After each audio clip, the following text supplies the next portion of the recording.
o reverendo Cássio Silva.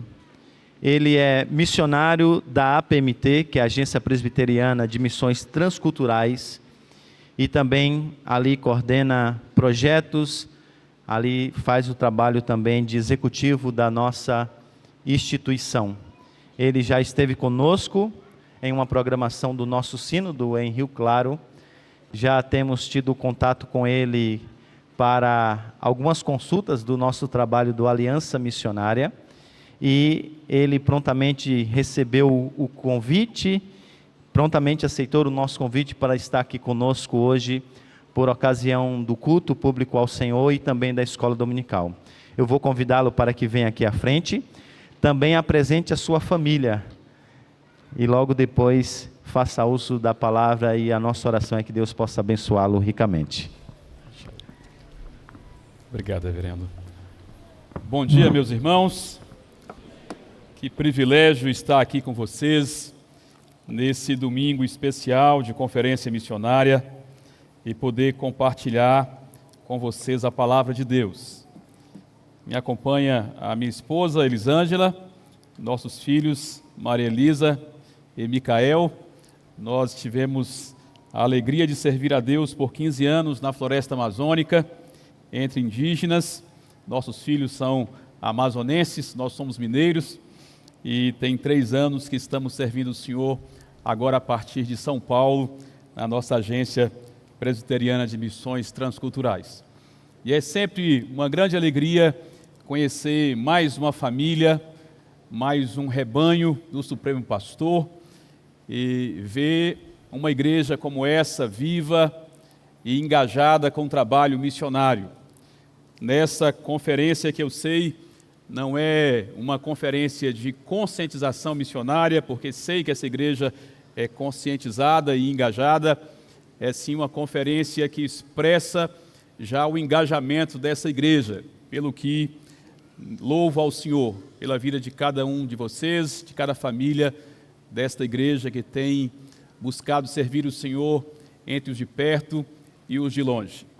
Eu gosto de pensar em missões ou missão como algo bem prático. Missão, para mim, nada mais é do que o plano redentivo de Deus. E missões nada mais é do que a participação da igreja nesse plano redentivo. E gosto de pensar no ensino bíblico de missões como algo estruturado num tripé. Temos um primeiro pilar, que é o pilar da doxologia, o ensino bíblico acerca de culto, de adoração. E da doxologia nós extraímos o propósito redentivo de Deus. Esse propósito é a sua própria glória. Nós nos engajamos com o trabalho missionário, ou por que não dizer, com o plano redentivo de Deus, para que Ele seja glorificado através dos seus eleitos redimidos que o adoram. Tem um segundo pilar nas Escrituras, que é o pilar da soteriologia, o ensino bíblico acerca da salvação. Dele nós extraímos o fundamento da missão. Nós nos envolvemos com o projeto redentivo de Deus, porque Ele amou e escolheu para si pessoas de todas as tribos, línguas, povos e nações. E missões nada mais é do que o nosso movimento enquanto igreja local, rumo àqueles que o Senhor já elegeu para a salvação. E há um terceiro pilar, que é a doutrina bíblica da aliança, nome dessa igreja. E da doutrina da aliança, da teologia do pacto, nós tiramos a estratégia redentiva de Deus. A estratégia que Deus decidiu usar para atrair a si aqueles que Ele mesmo amou e elegeu em todos os países e em todos os povos. Deus não decidiu utilizar de sistemas de governo, de ONGs, da Organização das Nações Unidas. Deus decidiu na eternidade que Ele elegeria para a salvação aqueles que Ele mesmo quis, e Ele decidiu usar como estratégia o seu povo. Nós somos a estratégia de Deus para redimir aqueles que Ele mesmo amou para a salvação, é o seu povo. Nós somos a única estratégia de Deus. ele poderia usar diferentes meios, mas ele quis, na sua soberania, usar o seu povo para atrair a si, através da pregação da sua palavra, aqueles que ele mesmo decidiu salvar. E como estratégia de Deus, povo de Deus, nós somos assim a única instituição humana que há mais de 2 milênios tem proclamado a mensagem do Criador. Sim, eu digo mais de 2 milênios porque a igreja não nasceu no Pentecostes, né? Na verdade, mais de 3 milênios talvez. A igreja nasce muito antes do Pentecostes. A igreja nasce quando o Senhor chama a si Abraão. A igreja nasce muito antes dos evangelhos. Nós somos o povo de Deus. O povo da antiga aliança já era o povo incumbido de proclamar a glória do Senhor, fazer o nome do Senhor conhecido entre todas as nações. O povo de Israel, anunciar entre as nações a sua glória, entre todos os povos as suas maravilhas. Já era o comissionamento redentivo de Deus para o seu povo e que permanece até hoje. E como o povo de Deus incumbido de levar a glória e a mensagem de Deus a todas as nações, nós precisamos estar firmes nas suas promessas para termos vigor suficiente para proclamar as boas novas do reino de Deus. Eu queria te convidar nessa perspectiva a ler um versículo mais conhecido do que propaganda de Coca-Cola, que é Romanos capítulo 8, versículo 28. Romanos capítulo 8, versículo 28, que creio que todos aqui devem conhecer de memória, mas gostaria de trazer desse texto pelo menos 2 elementos que tem muito a ver com um trabalho de missões de uma igreja engajada em missões. Paulo, escrevendo aos irmãos de Roma, ele afirma, não é uma conjectura, ele não diz eu acho, eu penso, ele afirma, sabemos, é uma afirmação resoluta, sabemos que todas as coisas cooperam para o bem daqueles que amam a Deus, daqueles que são chamados segundo o seu propósito. Vamos juntos? Vamos lá? Sabemos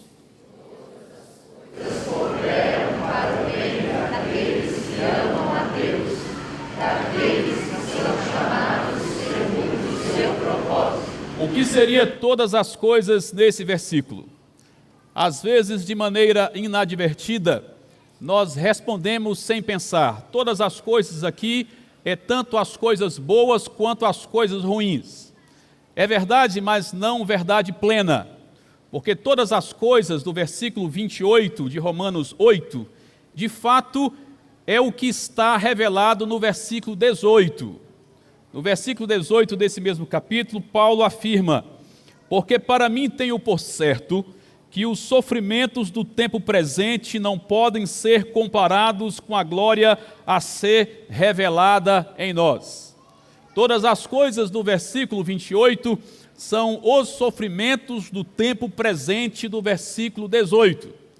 Nós podemos parafrasear esse versículo, portanto, afirmando que sabemos que os sofrimentos do tempo presente cooperam para o bem daqueles que amam a Deus. É isso que o apóstolo Paulo está afirmando aos irmãos de Roma, primeiros destinatários desta carta. Esse maravilhoso ensino na teologia, especialmente na teologia reformada, recebe um nome próprio. Todos os sofrimentos do tempo presente cooperam para o bem daqueles que amam a Deus. O nome desse ensinamento é providência.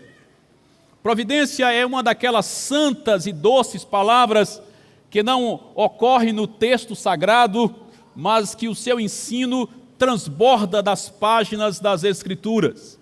Como trindade, não encontramos a palavra trindade no texto bíblico, mas encontramos o seu ensino de Gênesis a Apocalipse. Assim é com o consolador ensino da providência de Deus. A palavra providência foi inspirada da experiência de Abraão com o seu filho Isaque, quando leva o menino para o monte do sacrifício, e o filho pergunta para o pai onde está o cordeiro, e o pai responde para o filho: Deus para si cordeiro proverá. De proverá vem então providência, que de fato vai além de provisão, porque providência é o ensino bíblico segundo o qual Deus, na sua soberania, Ele controla todas as coisas, e controla de maneira tão maestral, que desde os acontecimentos maiores aos menores da nossa vida, desde os acontecimentos piores aos melhores da nossa caminhada, tudo que ocorre na nossa caminhada, na nossa família, está controlado de maneira tão maestral pelo Deus soberano, que no final do dia resulta invariavelmente em glórias para Ele e em benefícios para os seus, para você e para mim. Esse é o santo e confortador ensino bíblico da providência, que, se inspirado na experiência de Abraão com o seu filho, torna-se mais evidente na história do seu bisneto José, filho de Jacó, caçula de 11, amado pelo pai, invejado pelos irmãos, e por causa desta inveja sofre uma tentativa de fratricídio, de assassinato por parte dos irmãos. Depois é vítima de tráfico humano quando vendido para os ismaelitas, que o revendem para Potifar no Egito. E lá na casa de Potifar, ele é vítima agora de assédio por parte da patroa e depois de calúnia. E é preso injustamente, condenado. Vai para a prisão, vai para o calabouço. E ali é esquecido pelo amigo, que, restituído à sua posição, esquece de José lá no calabouço. Mas você já sabe da história, como Deus muda as circunstâncias e eleva José à segunda posição do grande império egípcio daquela época. E nessa posição ele é usado por Deus para poupar a nação de uma grande crise econômica e fome, assim como para poupar a sua família da morte. Mas no final dessa história, o velho Jacó já está morto e agora os irmãos de José temem o poderoso José do Egito, e vão e se prostra diante dele pedindo clemência. E lá no capítulo 50, versículo 20 de Gênesis, José responde para os seus irmãos mais ou menos assim: vocês realmente intentaram o mal contra mim, mas Deus tornou o mal em bem. Deus tornou o mal em bem. O nome desse ensino é providência. Deus é aquele que torna o mal em bem. Essa mesma verdade encontramos em tantos outros lugares das Escrituras, como lá em Deuteronômio, quando Moisés ele faz uma retrospectiva do povo saindo do Egito em direção a Canaã, e ele conta no capítulo 23 de Deuteronômio aquele episódio de Balaão, que, contratado por Balaque para amaldiçoar o povo de Deus, tenta por 3 vezes em cima de 3 montes, não consegue. E no capítulo 23, versículo 5, Moisés resume aquele episódio dizendo que naquele dia Deus transformou a maldição em bênção. Providência. Deus é aquele que torna o mal em bem e transforma a maldição em bênção. O mesmo encontramos no livro de Esté, quando há aquela maracutaia contra o povo de Deus, e no dia que o povo de Deus seria exterminado, o Senhor muda a situação, e ao invés de exterminado, o povo é fortalecido. E lá no capítulo 9, versículo 22 daquele livro, diz que naquele dia, que seria um fatídico dia para o povo de Israel, o Senhor, Ele transformou a tristeza em alegria, e Ele converteu o pranto em festejo. Bendito ensino da providência, O Deus que nós servimos, o Deus das missões, o Deus da redenção, é aquele que torna o mal em bem, que transforma a maldição em bênção, que muda a tristeza em alegria e que converte o pranto em festejo, fazendo com que todas as coisas, inclusive os sofrimentos do tempo presente, cooperem para o bem daqueles que o amam. Seja esse Deus louvado. Essa verdade santa ficou impregnada em meu coração, em minha alma, em particular nos anos quando minha esposa e eu vivemos na floresta amazônica, porque lidamos ali com tantos imprevistos, com tanta oposição, com tantas situações que deveria nos tirar do prumo, mas nós vimos repetidamente, de maneira reincidente e padronizada, a providência do Senhor sobre nossas vidas, família e ministério. Claramente o Senhor controlando cada situação da nossa caminhada. Ficou evidente para mim, em particular no final de 2011, porque nós chegamos ali no Amazonas em 2006 e fomos servir em uma região de um rio chamado Uaupés, nas fronteiras últimas com a Colômbia, região longínqua. Nós tínhamos a nossa base em uma pequena cidade chamada São Gabriel da Cachoeira, última cidade do Brasil naquela direção à Colômbia. São Gabriel da Cachoeira dista 3 dias e 3 noites de barco de Manaus, subindo o Rio Negro.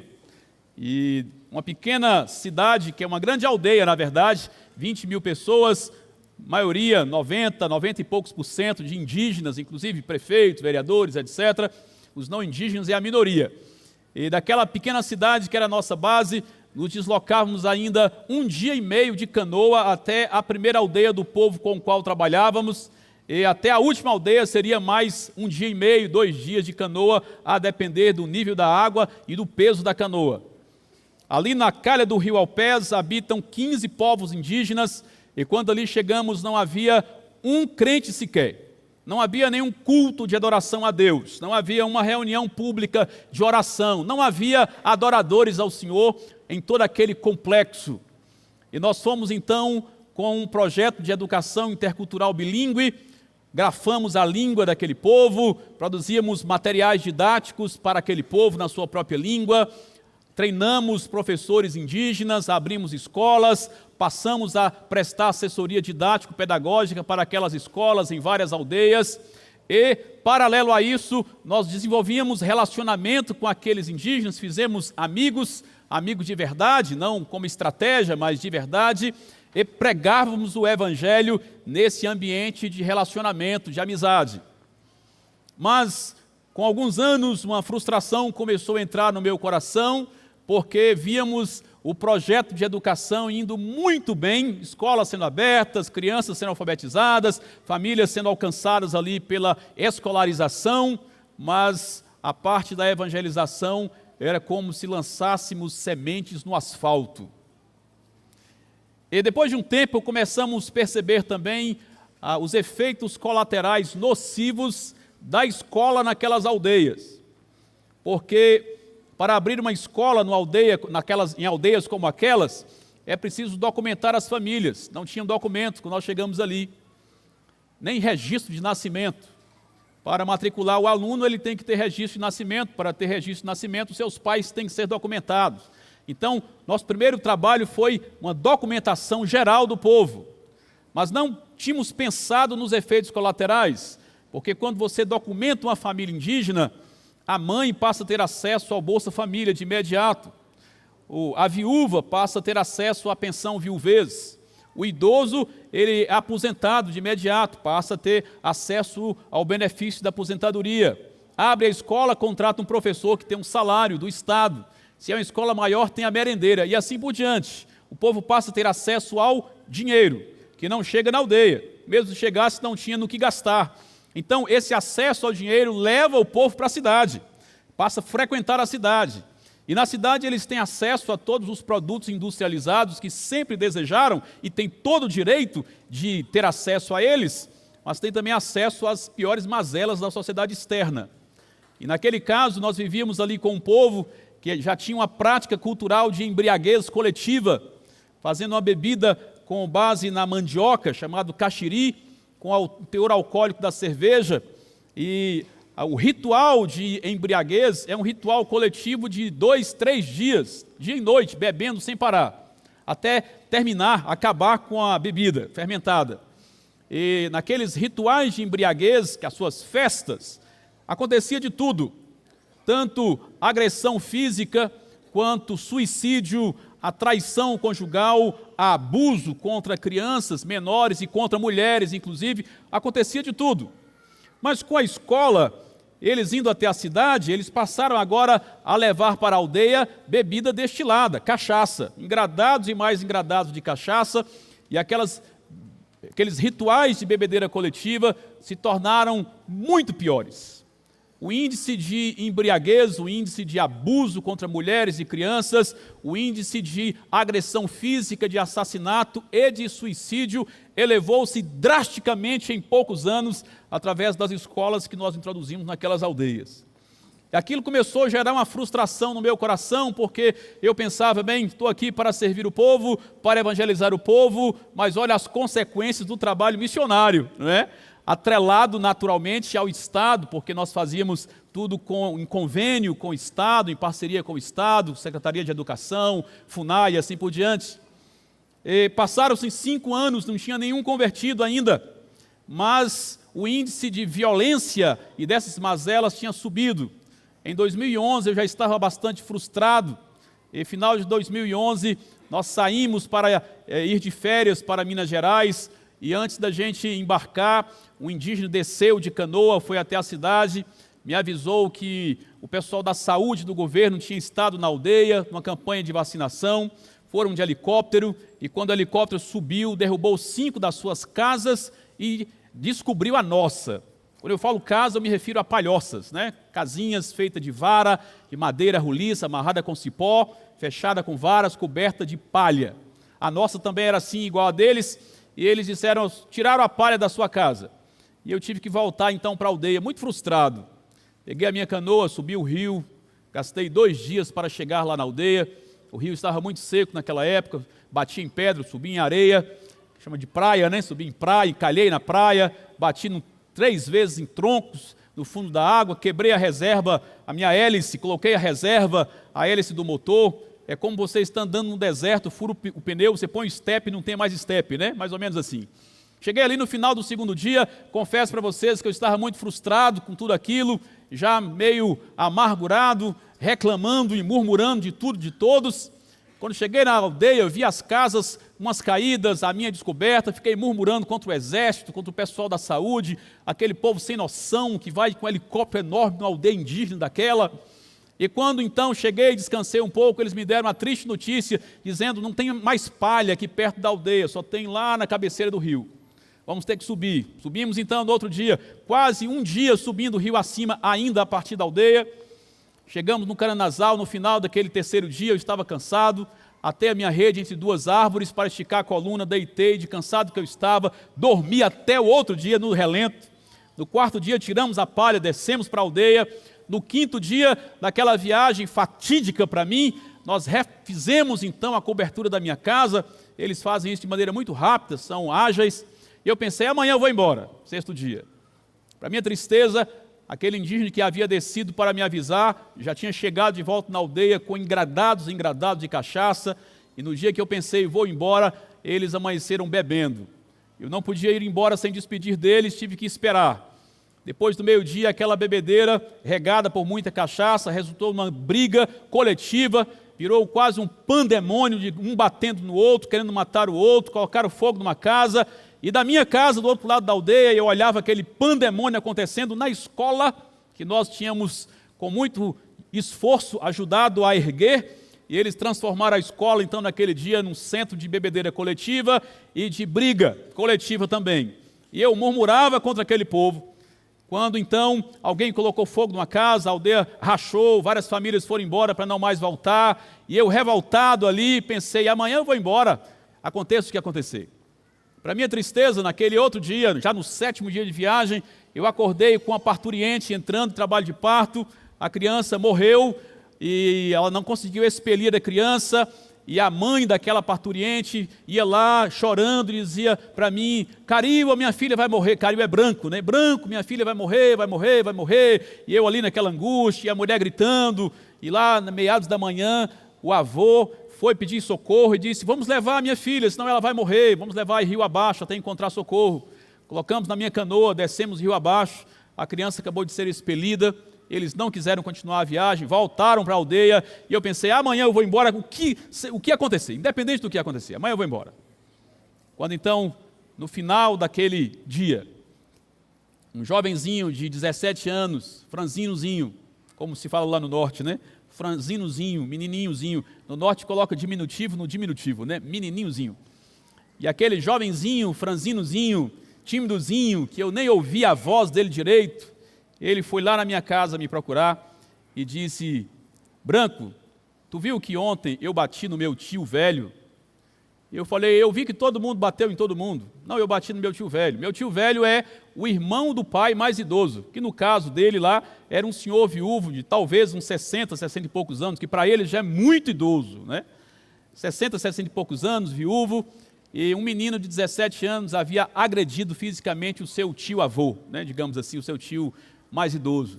E aquilo para ele foi um constrangimento e uma vergonha indescritível, dentro dos seus padrões culturais. Ele estava extremamente envergonhado e ele disse: eu vim aqui falar com você que eu não aguento mais essa vida. A minha vida é muito triste, a vida do meu povo é muito vergonhosa, a vida da minha família é muito vergonhosa, eu não quero mais essa vida para mim. Eu vim aqui falar com você que eu quero entrar por esse caminho que você prega. Ele estava se entregando a Cristo. Meus irmãos, foi a primeira conversão, não somente daquele povo, mas de todos aqueles 15 povos em toda aquela região. Novembro de 2011. E quando aquele menino então se entregou a Cristo, aquele jovem, meu coração foi tomado por um misto de alegria e de vergonha. Alegria por presenciar a primeira conversão em toda aquela região. E vergonha porque até aquele momento a única coisa que eu tinha feito nos últimos 7 dias era murmurar e reclamar da vida. Eu não tinha falado de Jesus para ninguém naqueles dias. Eu não tinha sido luz para ninguém naqueles dias. Eu tinha sido murmurador ao longo de mais de uma semana entre eles. Mas, apesar da minha murmuração, o Senhor trouxe à luz aquele rapaz que estava em trevas. Como que algo assim pode acontecer? Como que de um fato tão constrangedor como esse, de uma agressão a um idoso por parte de um jovem adolescente, resultar numa conversão? Como que, através de um missionário murmurador, o Senhor pode mostrar luz para um povo que vive em trevas? Como coisas assim acontecem? Isso acontece por causa da providência. Da providência. Na sua santa providência, Deus chama a luz das trevas.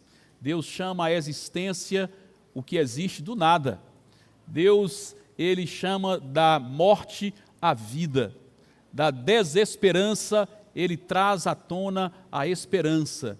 Das situações mais horrendas da nossa vida, o Senhor, de alguma forma, Ele gera um benefício para mim e para você. Porque todas as coisas cooperam para o bem daqueles que o amam. Você pode descansar o seu coração no dia mau.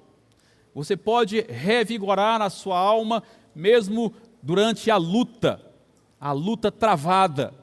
Você pode continuar caminhando mesmo com os ombros pesados, com a mochila que você não consegue carregar.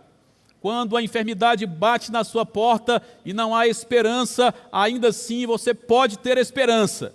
Quando os negócios dão errado, quando o investimento gera prejuízo, quando a família parece estar sendo desconstruída, quando o casamento está indo de ladeira abaixo, ainda assim você pode ter esperança na bendita promessa, no bendito ensino das Escrituras, de que o Senhor faz com que até o sofrimento do tempo presente coopere para o bem daqueles que o amam. Seja Deus louvado por isso. Que essa verdade santa possa encher o seu coração de esperança, para você ser uma pessoa que caminha firme nesse mundo que não está firme. Uma pessoa que caminha com alegria, mesmo no dia da tristeza e da dor. Mas Paulo, ele diz na segunda parte do versículo: sabemos que todas as coisas cooperam para o bem daqueles que o amam, daqueles que são chamados segundo o seu propósito. Essa doce providência de Deus está particularmente recaída, em particular real, para aqueles que são chamados, segundo os propósitos do Senhor, que são aqueles que amam a Deus porque foram chamados.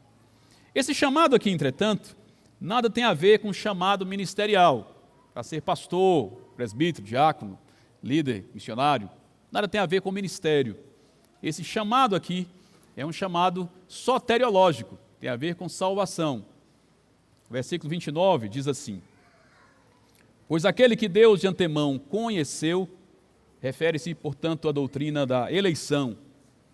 Ele também predestinou, doutrina da predestinação, para serem conformes à imagem de seu Filho, doutrina da imago Dei, da imagem de Deus no homem, a fim de que ele seja o primogênito, doutrina da encarnação de Cristo. Entre muitos irmãos, doutrina da união com Cristo, nossa união com Ele.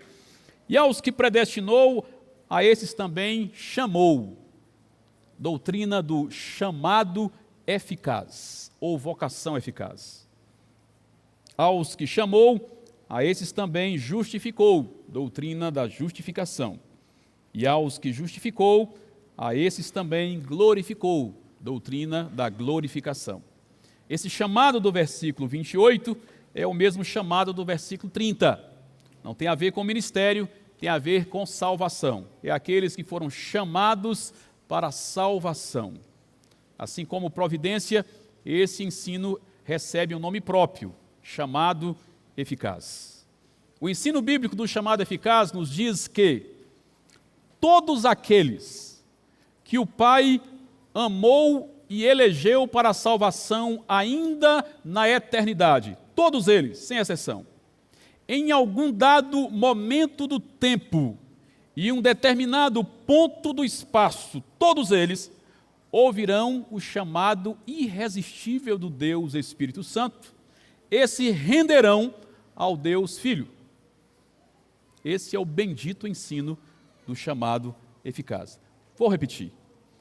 Todos aqueles que o Pai amou e elegeu para a salvação ainda na eternidade, em um determinado momento do tempo e um determinado ponto do espaço, ouvirão o chamado irresistível do Deus Espírito Santo e se renderão ao Deus Filho.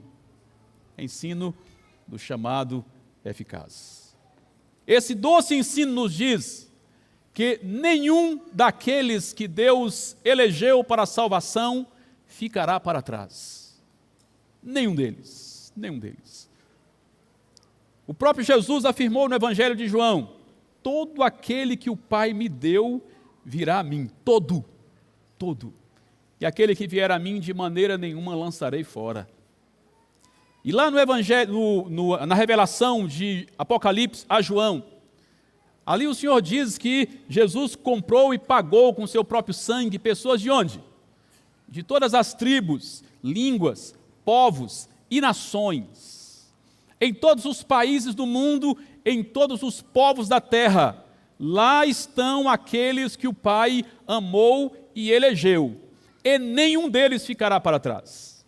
É aqui que nós entramos como igreja, fortalecidos nessa santa promessa da providência de Deus que controla todas as coisas. Nós somos desafiados e capacitados a nos engajarmos na proclamação do Evangelho a todos os povos e em todos os países, para que todos aqueles que foram eleitos sejam chamados eficazmente pelo Espírito Santo. E o Deus que na eternidade amou e escolheu aqueles que Ele mesmo quis para a salvação, Ele também estabeleceu o meio através do qual os seus eleitos serão chamados a si. Esse meio é a sua palavra.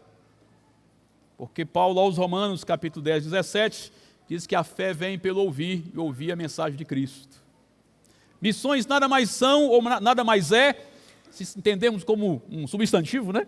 Como usamos no evangeliquez, missões nada mais é do que o engajamento da igreja como povo de Deus na proclamação do evangelho de Deus para alcançar os eleitos de Deus, espalhados pelo mundo afora, desde o mais distante até o mais próximo de você e de mim.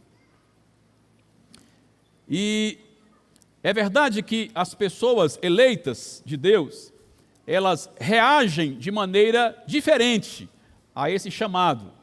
A doutrina do chamado eficaz nos ensina que os eleitos de Deus podem temporariamente resistirem ao chamado do pastor, ao chamado do missionário, ao convite do crente para vir para a igreja, aí num grupo familiar. Eles podem resistir até à leitura da Bíblia, mas no momento em que o Espírito Santo os chamarem de maneira eficaz, irresistível, daí graça irresistível, não haverá coração duro o suficiente para resistir ao chamado irresistível do Espírito Santo. Todos que foram eleitos por Deus ouvirão e atenderão o chamado irresistível do Espírito Santo e se entregarão ao Deus Filho. Todos. Pense no privilégio que é você ser o canal que o Espírito Santo há de usar para chamar à salvação um eleito na eternidade. Pense o privilégio que é você investir financeiramente, em oração, em apoio, em encorajamento, num missionário que está lá na Albânia, como o reverendo Benilton, esse missionário ser o canal usado pelo Espírito Santo para chamar de maneira irresistível um albanês eleito por Deus ainda na eternidade. Um espanhol eleito por Deus na eternidade. Alguém lá de Uganda, reverendo Fábio, sei que vocês o apoiam, lá do Paquistão, do Nepal, vou encontrar com ele essa semana no Nepal, estamos indo quase juntos para lá. Imagina que privilégio nós participarmos desse processo, do qual Deus não depende da gente, mas Ele nos permite participar desse processo, desse projeto eterno, grandioso, de redenção daqueles que Ele mesmo amou para a salvação. Não existe privilégio maior. Alguns, como a mulher samaritana, ao ouvir essa voz, se rende de maneira amável. Ela não apenas se entregou a Cristo de maneira amável, como foi em Sicar, levou os homens levaram Jesus para Sicar, outros lá se converteram, a multidão se converteu. Outros, entretanto, funcionam como o apóstolo Paulo, enquanto Saulo, fariseu zeloso, perseguidor da igreja, participa do martírio de Estevão, recebe carta de autorização, vai para Damasco, repetir o que já fazia em Jerusalém, prisão a domicílio, invasão de fato a domicílio, arrastando para fora os crentes e os prendendo e os expondo em praça pública. Quando no caminho de Damasco, então, diz ele que ao meio-dia uma luz mais forte do que a luz do sol lhe apareceu, ele se prostrou diante daquela luz, da qual ele ouviu uma voz poderosa do Cristo ressurreto, dizendo: Saulo, Saulo, por que você me persegue?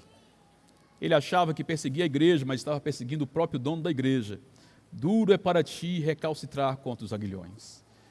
Paulo, é endurecido, agora é quebrantado, e o perseguidor se rende a quem ele perseguia, se torna pregador do evangelho e logo depois perseguido por causa dessa pregação. O nome disso é chamado eficaz. Chamado eficaz. Quando aquele rapaz se converteu lá na aldeia indígena em 2011, eu pensei, agora vai. Infelizmente não foi como eu pensava. Em 2012, mais ninguém se entregou a Cristo. Em 2013, mais ninguém se entregou a Cristo. Em 2014, a irmã daquele rapaz se entregou a Cristo. A pressão social foi tão forte que ela se casou com um jovem indígena, crente de outro povo, de outra aldeia, bem distante, foi-se embora. Até que no início de 2015, algo novo aconteceu. O que vinha acontecendo nos bastidores era que a mãe daquele jovem convertido, chamada Celina, ela gostava muito da Elisângela e de mim, mas ela não gostava da mensagem do Evangelho. Ela tinha umas dores, tem até hoje, umas dores crônicas no corpo, e por causa daquelas dores que parecem sintoma de fibromialgia ou algo assim, ela desenvolveu um perfil meio murmurador. E por causa este coração amargurado, ela era quem promovia as principais bebedeiras coletivas na aldeia. Penso que em busca de alegria, para apaziguar a angústia do seu coração. Ela era daquelas pessoas que talvez você conheça alguém assim. Na língua daquele povo, dos Yurupidé, a gente cumprimenta com não amo. Não significa bom, bem, amo você. Não amo, tudo bem com você? E a pessoa geralmente responde de maneira animada, não amo, estou bem. Não me nangue, estou muito bem. Com ela era diferente. Quase sempre chegava alegre e dizia, não amo, Celina. E ela dizia, tem paiup. Tem paiup significa não estou prestando, como se fala lá no norte, né? Não estou prestando. E ela começava a dizer por que não estava prestando. A perna está doendo, pastor, uma perna, muito dor na minha perna, meu braço também, dói muito, não estou conseguindo pegar mais na enxada para trabalhar, eu tenho uma dor na coluna que não passa, minha cabeça também dói sempre, pastor, dói, eu sinto uma dor nos nervos do meu braço, eu não estou prestando. E esse meu marido também não presta. Ele não trabalha mais não, pastor, eu passo quase fome aqui porque esse meu marido não pesca para mim, não caça para mim, não trabalha não, só fica aí dando aula nessa escola que o senhor abriu. E esses meus filhos, tudo vagabundo, pastor, ninguém aqui me ajuda. Meus filhos só querem saber de ficar nessa escola que o senhor abriu. E essas minhas filhas não prestam também não, só querem procurar homem, pastor, não querem trabalhar não. Aqui, o senhor não imagina como é que eu sofro aqui, porque todo mundo aqui fala mal de mim. Aquela minha prima tem raiva de mim, aquela minha sobrinha fala mal de mim. Aquela minha tia, ela anda fofocando com o meu nome, aqui ninguém presta, pastor, ninguém presta aqui. Eu sofro demais aqui, porque faz tanto calor aqui, eu não sei como é que o senhor aguenta esse calor daqui, não está fazendo calor hoje, à noite faz frio, eu não gosto de calor, também não gosto de frio. Quando chove, o rio enche, aí tem muito mosquito por aqui, muito mosquito. Quando seca, aí não tem peixe, pastor, não tem peixe, a roça fica longe. Eu sofro demais. Você deve conhecer alguém assim, né? Geralmente quem reclama tanto assim da vida não percebe, né? A pessoa não se percebe, não percebe que reclama. Era a dona Celina. E em função disso, ela promovia as muitas bebedeiras para apaziguar essa angústia de alma. E como ela percebeu que a mensagem do Evangelho confrontava essa prática, então ela resistia ao Evangelho. Até que no início de 2015, ela estava junto com seu marido e a sua família na cidade, o marido professor, levando, documentos para a Secretaria de Educação, e eles no acampamento improvisado na beira do rio. Antes de voltar, ela bebendo muito, como era a sua prática, embriagada, brigou com outra mulher, caiu nessa briga em cima de um caco de garrafa de cerveja, lhe abriu o joelho, levaram para o hospital do Exército, o único da região, deram 16 pontos no seu joelho. No outro dia, então, eles voltaram para a aldeia, no trecho que a gente fazia com 1 dia e meio de viagem, com o nosso motor mais potente, eles fazem até hoje 3 dias de viagem, bem cedinho até o anoitecer, naquelas canoas menores de madeira, cheia de fardo de açúcar, fardo de arroz, fardo de macarrão, rede, panela, farinha, e etc, fardo de cachaça, e em cima da bagagem, o excesso de bagagem, que é o marido, a esposa, os seus 7 filhos, as suas 3 filhas, genros e noras, netos, cachorros, etc. E sem cobertura, empreenderam aquela viagem rio acima, no sol do Amazonas, no início de 2015, no calor do verão de 2015, 20 dias depois eu fui para a aldeia, e quando cheguei ali, eu já vi a dona Celina mais no alto. Todo mundo desceu para me receber na beira do rio, ela ficou lá no alto, escorada numa varinha. Todo mundo me recebeu com muita alegria, eu subi para saber como é que ela estava, e quando eu perguntei, não amo Celina, joelho inchado, vermelho, inflamado, com cara de dor, ela me respondeu, Nhanchoa. Nyahanshoa, na sua língua, significa estou alegre. Eu nunca tinha ouvido essa palavra da boca daquela mulher em todos aqueles anos entre eles, 9 anos. Ela disse, estou alegre, pastor, com o joelho inflamado. Fui logo para sua casa para ouvir a razão da sua alegria, e ela me contou que quando subia o rio, ela lembrava de tudo que ela já tinha ouvido acerca do Evangelho ao longo daqueles 9 anos, por parte da Elisângela, da minha parte, seu filho, crente há 4 anos. Ela disse, pastor, eu lembrei de tudo, pastor. E depois que eu cheguei aqui, eu não consigo parar de lembrar de tudo que vocês já me falaram. E eu estava esperando o senhor chegar aqui para dizer que eu também não aguento mais essa vida triste do meu povo. Eu quero ser crente igual ao meu filho. Dona Celina se entregou a Cristo naquele dia. E depois que ela se converteu, na sequência o seu marido também se converteu a Cristo. Naquele mesmo ano, o seu marido se converteu a Cristo, os seus filhos, as suas noras, nem todos os genros, mas um dos genros também se entregou a Cristo. Depois a família da sua prima, que era odiosa, a família da sua sobrinha, que era rixosa, a família inteira da sua madrasta. As famílias foram se entregando a Cristo no varejo. E naquele ano, nos 2 próximos anos, quase toda aquela aldeia se converteu ao Senhor, nasceu uma igreja que se fortaleceu, o Senhor levantou vocacionados, presbíteros naquela igreja. Quando no final de 2020, ao final de 15 anos, nós estávamos ali para o culto de despedida, tive a alegria de consagrar 2 presbíteros, diáconos, e o presbítero principal é o filho da dona Celina, aquele que se converteu em 2011, o primeiro crente.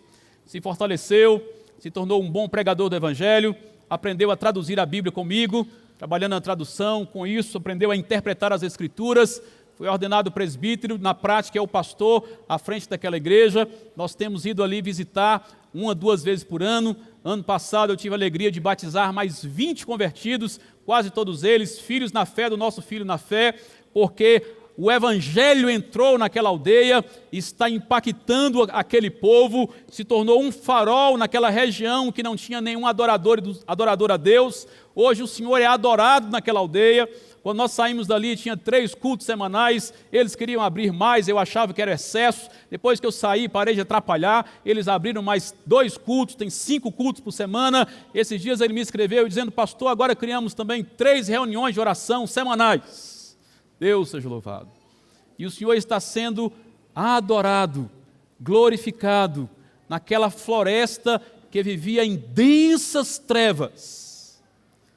Por que coisa assim é possível acontecer? Porque pela providência de Deus, Ele chama de maneira irresistível a si aqueles que Ele mesmo escolheu para a salvação. Por isso, meu irmão, minha irmã, você deveria se engajar na pregação do Evangelho aos de perto. Você deve se engajar na evangelização das pessoas da sua família. Você deve pegar esse cartãozinho aqui de compromisso missional, que já tem toda a estratégia simples em 6 passos, eu já vi, rapidamente. Levar esse negócio a sério, fazer uma listinha de pessoas que você conhece ou que não conhece, se aproximar dessas pessoas, fazer amizade com essas pessoas, perguntar para elas assim, posso orar por você? Tem alguma razão pela qual eu deveria orar por você? Dizer para elas, eu vou orar por sua família todos os dias.